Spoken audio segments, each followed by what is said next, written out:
नमस्कार दोस्तों, स्वागत है आपका मेरे YouTube channel GS by Anoop sir.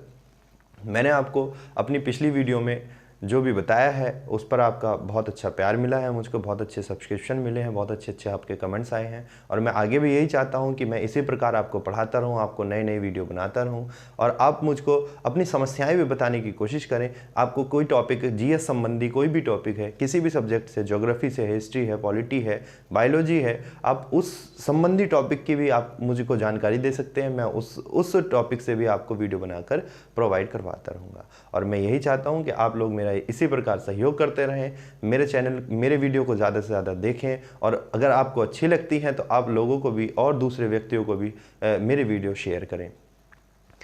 अब मैंने आपको अपनी पिछली वीडियो में जो बताया है वह बताया है आधुनिक भारत का इतिहास, और आधुनिक भारत के इतिहास में मैंने आपको पिछली वीडियो में यह बताया है कि हमारे देश में कौन कौन यूरोप से आया था, कौन सा देश कब आया था, कौन सा देश कब नहीं आया था। और उसी क्रम में मैंने आपको लास्ट वीडियो में यह भी बताया था कि हमारे यहाँ पर यूरोप से जो सबसे पहले देश आया था जिसका नाम था पुर्तगाल, उसका किस प्रकार हमारे यहाँ पर विस्तार हुआ था और किस प्रकार उन्होंने हमारे यहाँ पर अपनी फैक्ट्रियाँ खोली थी। तो कल का जो हमारा टॉपिक था पिछली वीडियो का वह यह था, पुर्तगाली शक्तियों का भारत में आगमन तथा उनका विस्तार। आज का जो टॉपिक रहेगा, आज की जो इस वीडियो का टॉपिक रहेगा वो यह रहेगा कि पुर्तगालियों के बाद में हमारे यहाँ पर जो आए थे वो आए थे डच, और वही उन्हीं के बारे में आज हम पढ़ेंगे कि भारत में डच ईस्ट इंडिया कंपनी का आगमन तथा उनका विस्तार, उन्होंने किस प्रकार भारत में विस्तार किया, किस प्रकार भारत में विस्तार नहीं किया। तो आज का जो टॉपिक है, आज का आपका टॉपिक देख लेते हैं। आज की इस वीडियो का टॉपिक जो है वो यह है कि भारत में डच ईस्ट इंडिया कंपनी का आगमन। तो आज का जो टॉपिक है वो क्या है हमारा, भारत में डच ईस्ट इंडिया कंपनी का आगमन। तो भारत में डच ईस्ट इंडिया कंपनी के आगमन की अगर हम बात करते हैं तो उससे पहले मैं आपको एक चीज़ बताना चाहता हूं कि ये जो डच शब्द है, ये डच शब्द जो है इसका वास्तविक अर्थ क्या होता है, क्या होता है डच। क्योंकि कोई भी देश हमारा डच नाम से तो है नहीं, तो किसी देश का तो नाम होगा नहीं, परंतु ये है क्या, डच ईस्ट इंडिया कंपनी क्यों बनाई गई थी, क्या किस वजह से इसका नाम डच ईस्ट इंडिया कंपनी रखा गया। मैं आपको बता दूं कि हमारे यहाँ पर एक देश है जिसका नाम है यूरोप में हॉलैंड, जिसका नाम यूरोप में क्या है, हॉलैंड। पहले ये हॉलैंड के नाम से जाना जाता था और वर्तमान में ये नीदरलैंड के नाम से जाना जाता है। तो जो आज का हमारा नीदरलैंड है और पुराना जो हॉलैंड था उसी के नागरिकों को बोला जाता है डच, और वही लोग हमारे यहाँ पर भारत आए थे और उन्हीं की हमारी जो फैक्ट्री थी उसको हमने कहा गया था डच ईस्ट इंडिया कंपनी। तो आपसे अगर सवाल बनता है कि डच ईस्ट इंडिया कंपनी किस देश की थी, जैसे पुर्तगालियों का बन सकता है कि पुर्तगाल ईस्ट इंडिया कंपनी किसकी थी, तो वो पुर्तगाल की थी। इसी प्रकार आपका डच से भी बन सकता है कि डच ईस्ट इंडिया कंपनी किस देश की आई थी, किस देश से आई थी, तो वह देश आपको पुराना नाम अगर बात करते हैं तो हॉलैंड है और वर्तमान नाम करते हैं तो नीदरलैंड। हॉलैंड सरकार ने 2019 में अपना नाम जो था, पुराना नाम हॉलैंड था, उसको कैंसिल करके वास्तविक नाम, अब जो आधिकारिक नाम घोषित किया है 2019 के बाद से, वह नीदरलैंड घोषित किया है। आज ये नीदरलैंड के नाम से जाना जाता है। अगर हम बात करते हैं कि नीदरलैंड से कौन पहली बार आया था, तो उस क्रम में एक व्यक्ति होता है जिसका नाम होता है 1596 ईस्वी में ये आता है, और यह व्यक्ति था कॉर्नेलिस डी हाउटमैन। इसका नाम था कॉर्नेलिस डी हाउटमैन, और कॉर्नेलिस डी हाउटमैन जो आया था वो सबसे पहले इंडोनेशिया आया था।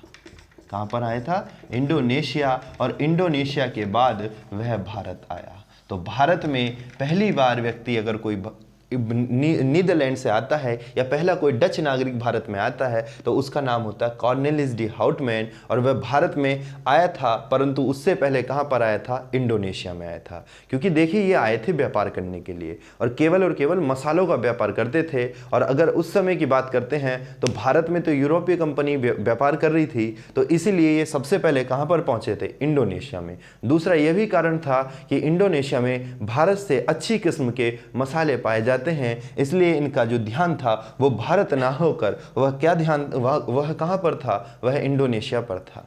इन्होंने अपनी जो फैक्ट्री खोली थी जिसका नाम डच ईस्ट इंडिया कंपनी रखा गया था, वह सन 1602 में एक जगह पड़ती है, 1602 ईस्वी में बटाविया, और बटाविया जो जगह है वह इंडोनेशिया में आती है। वह कहाँ पर आती है? इंडोनेशिया में आती है। तो अपनी कंपनी की स्थापना ये 1602 में की थी और वो कहाँ पर की थी? बटाविया। और ये क्या था? ये थी कंपनी की स्थापना। और कंपनी की स्थापना जो की थी वो किस नाम से की थी? तो उसका नाम था डच ईस्ट इंडिया कंपनी।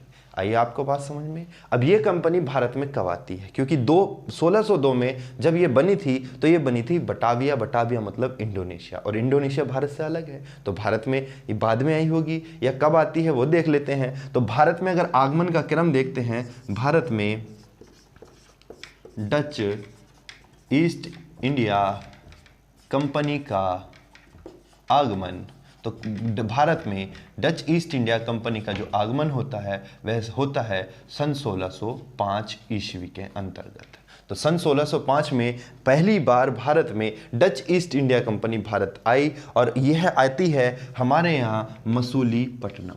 कहाँ पर आती है? मसूलीपट्टनम में। और मसूलीपट्टनम आपका पड़ता है आंध्र प्रदेश। आंध्र प्रदेश राज्य है, और आंध्र प्रदेश राज्य में एक जगह पड़ती है जिसका नाम है मसूलीपट्टनम। और वहाँ पर इन्होंने 1605 में ये पहली बार आते हैं डच ईस्ट इंडिया कंपनी, और भारत में मसूलीपट्टनम में अपनी पहली फैक्ट्री खोलते हैं। तो आपसे एक सवाल यह बन जाता है कि डचों की पहली फैक्ट्री कहाँ थी? तो पहली फैक्ट्री जो इनकी बनी थी वह कहाँ बनी थी? मसूलीपट्टनम आंध्र प्रदेश में। और वह कब बनी थी? सन 1605 ईस्वी में इन्होंने अपनी पहली फैक्ट्री मसूलीपट्टनम में लगाई थी।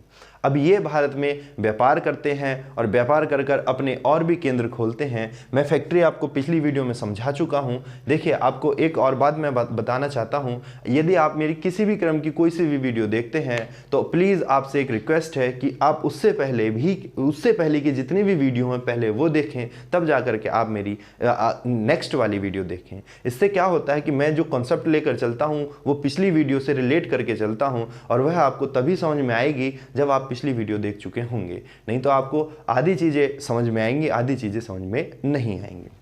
चलिए, तो पहली फैक्ट्री क्या होती है? फैक्ट्री होता है कारखाना टाइप से, एक स्टोर रूम टाइप से जो होता है, वो इन्होंने सबसे पहले कहाँ लगाया था? भारत में मसूलीपट्टनम में। अगर इसके बाद इनकी फैक्ट्री की बात आती है तो पहली फैक्ट्री कहाँ पर होगी? मसूलीपट्टनम। अगर हम दूसरी फैक्ट्री की बात करते हैं, किसकी बात करते हैं? दूसरी फैक्ट्री की बात करते हैं, तो दूसरी फैक्ट्री इन्होंने सन 1610 ईस्वी के अंतर्गत लगाई थी, और यह जो लगाई थी ये मसूलीपट्टनम आंध्र प्रदेश में पड़ता है। देखिए, मैप की सहायता से मैं आपको बताने की कोशिश करता हूँ। ये हमारा एक स्टेट पड़ता है केरल राज्य, और केरल राज्य से इधर पड़ता है तमिलनाडु, और तमिलनाडु से ऊपर पड़ता है आंध्र प्रदेश। तो आंध्र प्रदेश में इन्होंने सबसे पहले फैक्ट्री यहाँ पर लगाई मसूलीपट्टनम के अंतर्गत सन 1605 ईस्वी में। उसके बाद जो अपनी दूसरी फैक्ट्री इन्होंने लगाई थी सन 1610 ईस्वी में, वह लगाई थी इन्होंने तमिलनाडु के अंतर्गत। और तमिलनाडु में एक जगह पड़ती है जिसका नाम होता है पुलिकट। तो वो दूसरी फैक्ट्री कहाँ पर लगाई थी इन्होंने? पुलिकट, तमिलनाडु के अंतर्गत। आगे बात समझ। इसके बाद इन्होंने एक अपनी फैक्ट्री और खोली थी सन 1616 में। तो सन 1616 में इन्होंने सूरत के अंतर्गत, कहाँ पर? सूरत में फैक्ट्री खोली। तो इनकी 3 फैक्ट्रियां बहुत इंपॉर्टेंट होती हैं जो कभी भी पूछी जा सकती हैं, किसी एग्जामों में, विभिन्न एग्जामों में पूछी जाती हैं। इनमें से भी सबसे इंपॉर्टेंट अगर कोई आती है तो वो पहली ही फैक्ट्री पूछी जाती है। जनरल एग्जामों में जितनी भी आती है वो यही आती है कि डच ईस्ट इंडिया कंपनी ने अपनी पहली फैक्ट्री कहाँ पर खोली थी। तो डच ईस्ट इंडिया कंपनी ने अपनी पहली फैक्ट्री मसूलीपट्टनम आंध्र प्रदेश के अंतर्गत खोली, और यह कब खोली थी? सन 1605 में। देखिए, डचों का इतना प्रभाव भारत पर नहीं रहता है। Dutch East India company Bharat में आती है, भारत से व्यापार करती है, अपनी नई नई फैक्ट्रियां खोलती है। उसके बाद क्या होता है? इनका पतन शुरू हो जाता है। पतन किस प्रकार शुरू होता है वह देख लीजिए। तो एक युद्ध होता है डच ईस्ट इंडिया कंपनी तथा ब्रिटिश ईस्ट इंडिया कंपनी के अंतर्गत, और उस युद्ध में डच अंग्रेजों से पूर्ण रूप से हार जाते हैं तथा भारत छोड़कर डचों को भारत से जाना पड़ता है। तो वह कौन सा युद्ध था वह भी पूछा जाता है। कौन से युद्ध में डच ईस्ट इंडिया कंपनी हारी थी और कब भारत से बाहर चली गई थी? तो वो देख लीजिए, डचों का पतन। वो क्या है? डचों का पतन। तो डचों का पतन कब होता है, कब नहीं होता? तो वह एक युद्ध होता है जो, जैसे मैंने अभी आपको बताया, और उस युद्ध का नाम था वेदरा का युद्ध।